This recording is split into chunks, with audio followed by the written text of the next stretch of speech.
Hello student, मैं कोमल सिंह आप सबका अपने YouTube channel political science net crackers and winners में बहुत बहुत स्वागत करती हूँ। आशा करती हूँ आप सब बहुत अच्छे होंगे। स्टूडेंट, जैसा कि प्रीवियस लेक्चर वीडियो में हमने आपको पता ही है कि आरपीएससी असिस्टेंट प्रोफेसर के इंडियन थिंकर्स में से हम सिलेबस के अकॉर्डिंग आपके लिए एक टॉपिक स्टार्ट किया था हमने स्टूडेंट। उसका पार्ट 1 था जिसमें हमने जैन धर्म के बारे में एक इंट्रोडक्शन आपको प्रोवाइड करवाया था। आज उसी सीरीज़ को आगे बढ़ाते हुए जैन धर्म की उत्पत्ति के कारणों, उनके सिद्धांतों के विषय में हम आपको बताएंगे।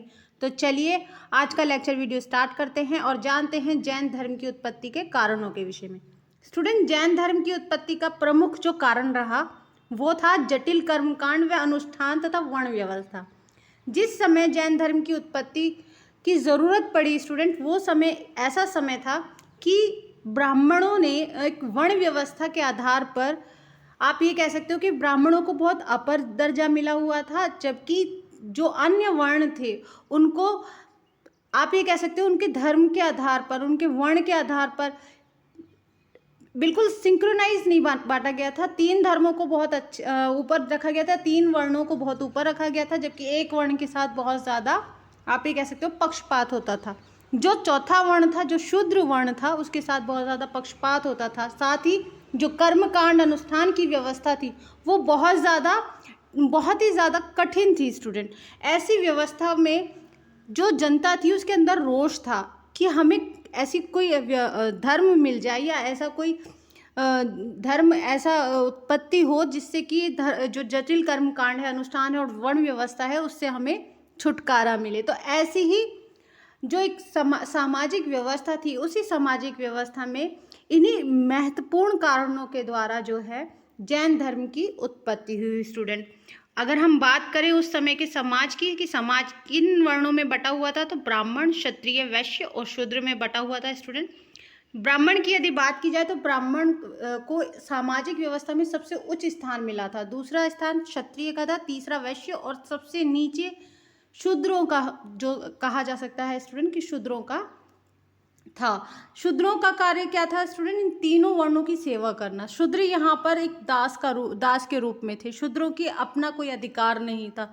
यहाँ पर आप ये समझ सकते हो कि शूद्रों को किसी भी प्रकार का अधिकार नहीं था। यहाँ तक कि उनकी जो महिलाएं होती थी उनको अपना स्तन तक ढकने का अधिकार नहीं था स्टूडेंट। इस तरीके की व्यवस्था से जो शूद्र हैं वो गुजर रहे थे। तो समाज में जहाँ 3 वर्ण जो थे एक राजा की तरह कार्य कर रहे थे, राजा की तरह उन व्यवस्था में उनका जो एक, आप कह सकते हो, स्थिति थी, वहाँ पर जो शूद्र थे उनके साथ हमेशा शोषण वाली स्थिति जो थी बनी हुई थी।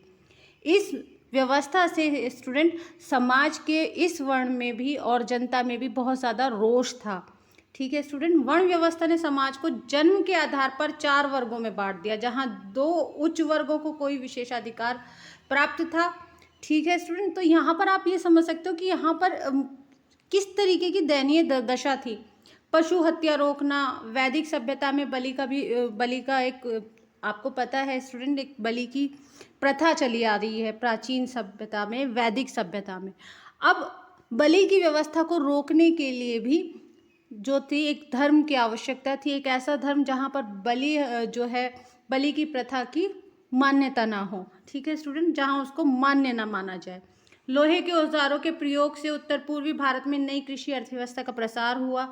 वैश्य वर्ग, जिसे सेठी या द्विज कहा जाता था, इनका कार्य व्यापार व शुद्ध पर धन लगाना था। यह वर्ण जैन धर्म की तरफ ज्यादा आकर्षित हुआ। अगर आपसे ये कहा जाए कि कौन से वर्ण को आप जैन धर्म में सबसे ज़्यादा पाएंगे, तो व्यापारी वर्ग यानी कि वैश्य वर्ग को सबसे ज़्यादा आप इस धर्म में पाएंगे स्टूडेंट।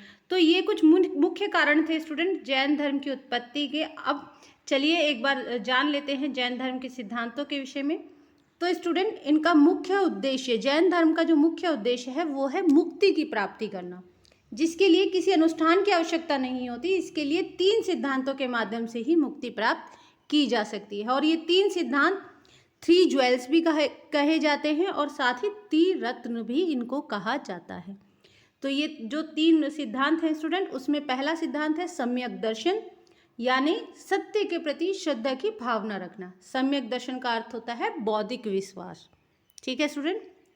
बात करें दूसरे सिद्धांत की, तो वह है सम्यक ज्ञान।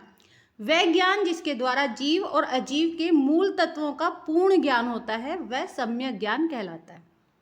और तीसरा है सम्यक चरित्र, यानी हितकर कार्यों का आचरण और अहितकर कार्यों का वर्जन करना। मोक्ष मार्ग में सबसे महत्वपूर्ण चीज है सम्यक चरित्र। सम्यक चरित्र का मतलब स्टूडेंट ये हुआ कि आपको ऐसे कार्य या ऐसे आचरण करने हैं जो सही है, गलत आचरणों से बचना है, गलत कार्यों से बचना है। आपको कोई ऐसा कार्य नहीं करना जिसके द्वारा दूसरे प्राणी को नुकसान हो या दूसरे प्राणी को किसी भी प्रकार से अहित हो।